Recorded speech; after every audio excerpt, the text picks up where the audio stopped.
Well, Republicans in Congress are celebrating the passage of what President Trump calls the One Big Beautiful Bill, and some, including North Carolina's Senator Ted Budd, believe when the public sees what the bill does, they'll largely support it. Fox 8 senior political reporter Bob Buckley spoke with Senator Budd this afternoon to see if the bill really does all that Republicans claim it will. The One Big Beautiful Bill, which really covers the parameters of all the government, passed, and I imagine you believe it's a win, but it seems that everyone has something to complain about with this bill. How do you see it? Look, I think there's a lot of great things in this bill. You look at child tax credits, you look at border security, you look at plus up for our defense and making our nation stronger. Supporting our special operations forces. I mean, there are so many things in there. Making the tax cuts permanent, so you don't have to wait, wonder every year whether this is going to go away. I mean, you look at regular hardworking folks that get up and go to work each and every day.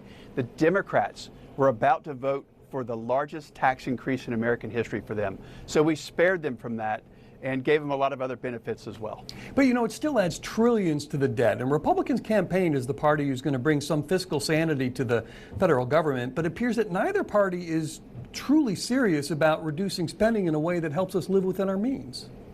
What this does, it allows a lot of the capital on the sideline to go into our economy, more economic activity. And again, we have to grow this economy, and we need more opportunities. If you're going to ask people that have been receiving benefits that are able-bodied to go back to work, we got to have a place for them to go. So we need a growing economy so that they have opportunities out there in the marketplace. And I think this gives them that, and it really shores up and secures a lot of the programs that, like Medicaid. I think it makes it stronger and more protected than it was before. But that's not going to solve the problem. If we don't start reducing spending, we're going to have a comeuppance in 5 or 10 years that is going to be truly painful, aren't we? I totally agree with that. And I think this is step one. It's a step in the right direction. But one of the reasons, like last night, 3 in the morning, we're voting on rescissions. And that's a step in the right direction. I mean, we haven't done this in 30 years or more. President Trump said in the Oval Office that he was surprised that President Biden appointed Federal Reserve Chairman Jerome Powell. But of course, President Trump was the one who appointed him back in 2017. I bring this up to mainly ask if the administration should not infringe on the Fed's independence, but also, the president loves to have fun with President Biden's cognitive decline. When he says something like this, does this concern you?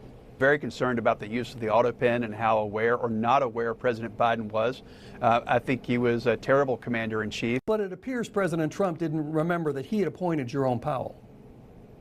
He did, but once Powell was known, it was Biden that reappointed him, and perhaps he should have thought better on the second go-around.